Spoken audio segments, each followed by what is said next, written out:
Stay in touch with us on Facebook and Instagram at Unique Yet Connected.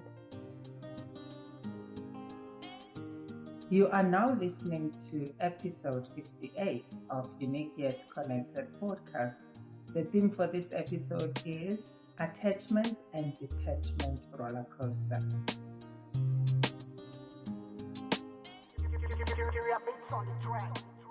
The secret of a happy marriage remains a secret. Henny Youngman.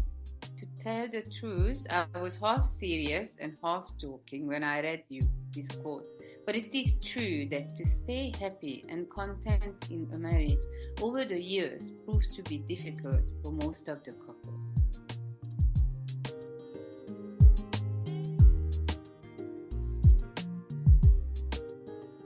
Hello, brilliant souls in and around the world. Nolitha Goldsworth is my name, and Dolokas is my clan name, and this is episode 58. A warm welcome to Unique Yet Connected podcast, and as always, Kinga and Nika on the other side of the virtual. Over to you, King. Thank you, Noli. Hello, dear listeners and co-editors. I am Kinga Siladi.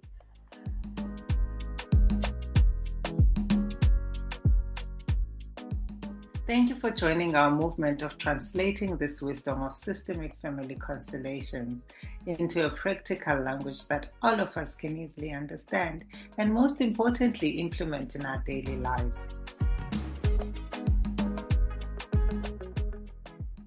We are starting a new relationship stage called the counter-dependent stage.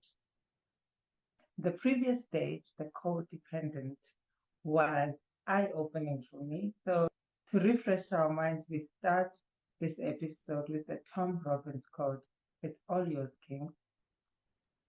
When two people meet and fall in love, there is a sudden rush of magic. Magic is just naturally present then. We tend to feed on that gracious magic without striving to make any more. One day we wake up and find that the magic is gone. We hustle to get it back, but by then it is usually too late. We have used it up. What we have to do is work like hell at making additional magic right from the start. It is hard work, but if we can remember to do it, we greatly improve our chances of making love stay. As you mentioned, Nolly, this is from Tom Robbins, Still Life with the Woodpecker. In this episode, we carry on looking into the natural development stages of relationships that correspond with our inner child development stages. Almost all of us can relate to wanting love to stay. It still fascinates me that the natural development stages of a relationship correspond with our inner child development stages. May you please refresh our minds and hearts on what this means? John Bradshaw, the internationally acclaimed author of the book Homecoming and an inner child healing expert, mentioned in one of his talks how our relationship goes through the same development patterns that our childhood development should go through. Moving from codependent to counter-dependent to independent and finally reaching inter-independent. The inner child development is identity development. It answers the question of who are you in this world? Every development stage you have to go through the so-called identity crisis and come out with a newly developed ego strength. This crisis is very important and necessary and pushes you to grow. When the crisis has been successfully dealt with, you come out of it stronger and wiser than what you were before the crisis hit you. This strong ego might sound like a bad thing because you were made to feel that it is unhealthy when your ego is strong. But actually, the stronger your ego is, the more your healthy independence is developed and the more you are able to move beyond the ego. Because it is strong, it stops being needy. The deeper your understanding of your identity is, the more you are able to choose to cover it up with love and be compassionate with other people. In the natural stages of the development of relationships, The partner's ego and own identity is allowed and supported to blossom into its fullness. A healthy, strong ego is good for everyone. Thank you for that, King. Now let's get to it. What is the counter-dependent stage? The counter-dependent stage. Henry Youngman. To tell the truth, I was half serious and half joking when I read you this quote, but it is true that to stay happy and content in a marriage over the years proves to be difficult for most of the couples. When we leave the codependent phase, or we could call it the honeymoon phase of our relationship, we enter into the counter-dependent phase.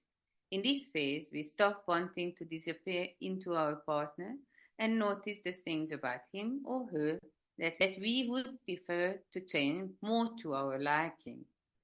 This is the stage of trying to fix our partners to be like what we believe they should be. The rose-tinted glasses are off, and we start to believe that we are finally seeing our partner's true colors. A very few relationships manage to survive this stage, and many marriages end up in untimely divorces. The reason behind this phase is often linked back into the differences on our childhood upbringing and family dynamics. I must say, I like that quote. The secret of a happy marriage remains a secret. Yes, it is. You mentioned things that I recognize. So, what I'm hearing in this stage is that we are not just dealing with the things we don't like about our partners and our ideal version that we would like them to be, but with how they were raised and the family dynamics they come with. I see how that can lead to frustration and divorce in most cases. It can be extremely overwhelming to deal with everything at the same time. For instance, if they can start with what they don't like about each other, and then the ideal they have created in their heads about each other before dealing with upbringing and family dynamics, or is it difficult because they all kind of feed into each other? I thought the counter dependent stage could be easier, but it seems like it's another challenging stage. It is difficult because what is in your mind about what a life is, that's how you expect everyone to see life according to. Like the book title says, life according to God. You believe that you know exactly what life is. It is a difficult stage in the relationship because you and your partner both believe in your version of the rules of life. Answering your question about how to start to approach these differences, I would say that before you start a business or anything else, you will make a list of pros and cons that you base your decisions on.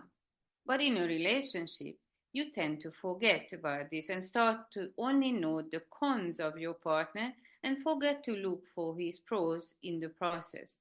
You can find that you are able to balance the situations by always equaling a con with a pro. That makes sense to me. I can understand how we get to have more cons than pros because if you think about it before, like you say, having the pros and the cons and try to find the balance in that, you can just easily forget why you even love this person, why you fell in love with them, and why you wanted to be in the relationship with them in the first place because when it gets challenging, we get to focus on the cons more than the pros. So while I was away for 40 days, I realized that I was seeing my marriage in a new perspective.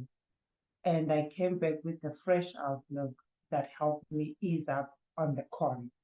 I remembered the pros, and it's a great feeling to be more on the pros side of things than the cons. Your partner. Yeah, for nothing else, but your partner is really a vicious person who is looking to disappoint you. Yeah, for nothing else, but out of self preservation. When you are upset, it is not comfortable for your partner. You are also trying not to disappoint your partner for the same reason. To avoid disappointment in your relationship, you can go beyond balancing con with the pro of your partner. Have you ever worked with affirmations? Using affirmations in your everyday life is based on the fact that what you keep on saying to yourself becomes your reality. Positive affirmation help you to create the life that you would like to have.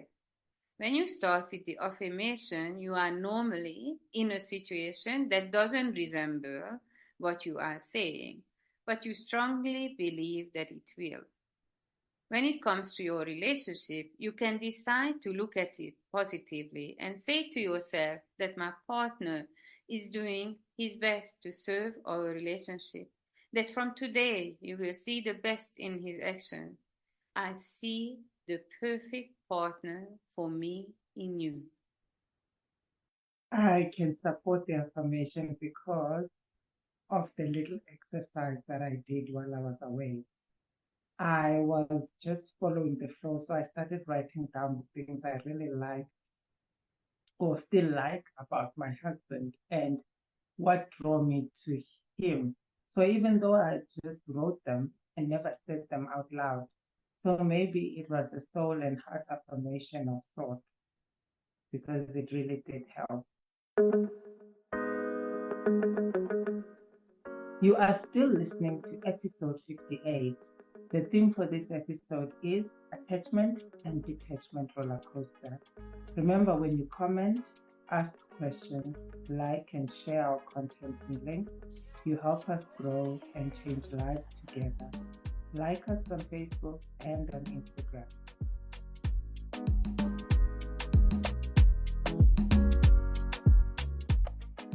Another practical thing you can do at this stage is to find out your partner and your love languages.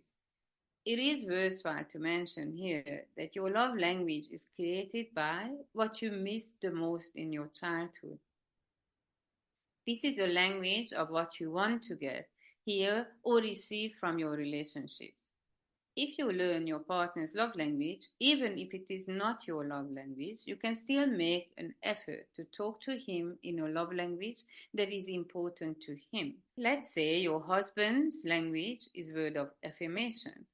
If you keep all these wonderful things that you wrote down to yourself about him, if you do not share them with him, you are losing out on a very big gift that you could give to him and to your relationship. You are so right because my love language is words of affirmation. And I agree that it comes from my childhood. As you know, the story of my past. And my husband is quality time. I think if we can learn to give each other and speak with each other in our love language, relationships can be a little easier. And my husband is generous with words of affirmation. When we first dated, he would leave me notes on my pillow next to my laptop, and he did this for months. He also says them out loud and still sends me beautiful morning messages. And I hope I'm also getting better at speaking his language. You could tell him that my love language is a word of affirmation, and maybe for you, a word of affirmation is further down in importance on the list of your love languages. But I know that your first love language is quality time, and I know you appreciate that I took time out to write down all your good qualities. With that, I also changed my perspective in a positive way about our relationship. He will appreciate what you say because his language is quality time and he understands the value of you taking out time to bring back the beauty into your relationship. Ah, Kings, that's so beautiful. Thank you so much. I agree. I think that will really work. People tend to forget that they don't speak the same language. And I think when they are in love, there's an expectation that certain things are automatic. And just because you are in love, the person you are in love with knows what you think, feel, and need. So they're going to fulfill your needs, wants, and alles. People forget that there's some communication skills that you need for a relationship so that you are able to express your emotions, thoughts, and everything that is involved in creating a healthy and thriving relationship. In order for you to be able to express what I just mentioned and your love language, you must get into the business of knowing yourself and doing self discovery. In that way, you are in tune with your love language. Even if you meet a partner who tunes into yours intuitively, you are able to affirm them saying, I like that, keep doing that, it's good for me. I also want to know your love language. What's yours? And then you do the dance of love, creating your own unique language of love. You would assume that when you speak the same language with your partner, it makes it easier to understand each other, but this is not true. Because, as I mentioned before, the love language originated in a lack. So, especially when you have the same language, you have to be super conscious to be giving what your partner needs and understanding that it might take your partner some time to be able to give back to you what you need. In this case, you have the possibility to ask that even though both of your languages are quality time, what does it mean for you? What does it mean for me? Maybe for one person, quality time is that you allow me to fulfill me and you don't stop me to have quality time with myself. And for the other one, quality time is the time that you spend together. This is a big difference in how you experience quality time. It does not necessarily mean that there is no love left between the two of you, but because of the opposing needs, the feeling can easily be that there is no love left. Yes, I can understand why one would feel that there is no love. It makes so much sense to me. And that's what part of the struggle is, the meaning. So then, if this person is not doing this and not saying that, or I understand what they said as that, and all the efforts and words are lost in translation, you can start feeling defeated after a series of fights and arguments leading to doubting if the love is even there. But then it is there underneath these misunderstandings, misalignments, distorted views, and so on. The view of the partner becomes bleak, covered with the layers of cons. You become more in tune with the cons than the pros. Then the pros and the cons don't balance.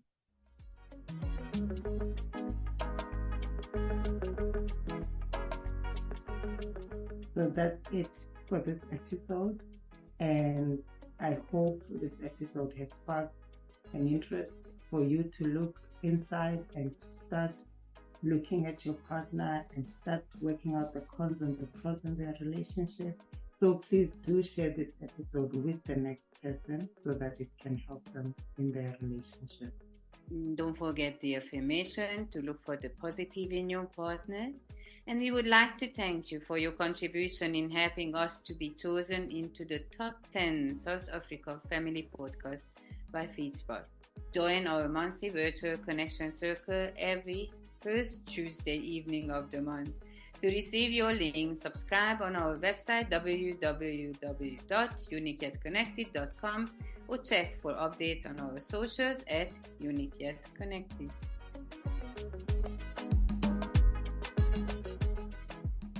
In the next episode, we'll still explore the natural stages of a romantic relationship.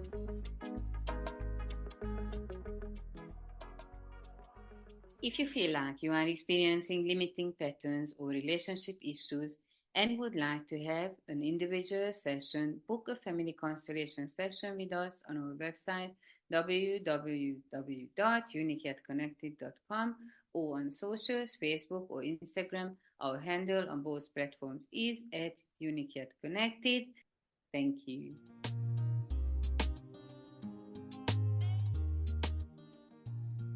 A big thank you to you for listening to our episode and to Nick Mons from That Guy Productions for making us sound fabulous and on point. Episode 59 is in 2 weeks' time from now. Tune in on the 10th of November 2024 from 10 a.m. South African Standard Time For links and updates, stay tuned to our Facebook and Instagram pages at Unique Yet Connected, Unique spelled YOUNIQUE. Stay unique, stay connected, and remember you are one of a kind. We can only create a really meaningful podcast together. Siyabulela, Kosonom, till the next episode. Thank you. Siyabulela, Wakusunum.